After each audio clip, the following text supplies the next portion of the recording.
മുനി മൃഗണ്ടുക്കും ഭാര്യ മരുദ്മതിക്കും ദീർഘകാലം സന്താനമുണ്ടായിരുന്നില്ല. അവർ ശിവനോട് കടുത്ത തപസ്സു ചെയ്തു. ശിവൻ പ്രത്യക്ഷനായി 2 വഴികൾ പറഞ്ഞു. ദീർഘായുസ്സുള്ള പക്ഷേ ദുഷ്ടനായ മകൻ, അല്ലെങ്കിൽ 16 വയസ്സു മാത്രം ആയുസ്സുള്ള എന്നാൽ മഹാഭക്തനായ മകൻ. അവർ രണ്ടാമത്തേതാണ് തെരഞ്ഞെടുത്തത്. അങ്ങനെ മാർക്കണ്ഡേയൻ ജനിച്ചു. ചെറുപ്പം മുതൽ തന്നെ മാർക്കണ്ഡേയൻ ശിവഭക്തനായിരുന്നു. ദിവസവും ശിവലിംഗം പൂജിച്ചു, ഓം നമ ശിവായ ജപിച്ചു. 16-ാം വയസ്സ് വന്നപ്പോൾ യമദൂതന്മാർ അവനെ കൊണ്ടുപോകാനെത്തി. അപ്പോൾ മാർക്കണ്ഡേയൻ ഭയപ്പെട്ടില്ല. അവൻ ശിവലിംഗം കെട്ടിപ്പിടിച്ച് ശിവനോട് പ്രാർത്ഥിച്ചു. അപ്പോൾ തന്നെ ഉഗ്രരൂപത്തിൽ ശിവൻ ശിവലിംഗത്തിൽ നിന്ന് പ്രത്യക്ഷനായി യമനെ തടഞ്ഞു. ശിവന്റെ ശക്തിയും ഭക്തിയുടെ മഹത്വവും കണ്ട യമൻ പിന്മാറി. ശിവൻ മാർക്കണ്ഡേയനെ അനുഗ്രഹിച്ചു.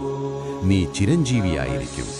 അങ്ങനെ മരണം ജയിച്ച ബാലനായി മാർക്കണ്ഡേയൻ പ്രസിദ്ധനായി.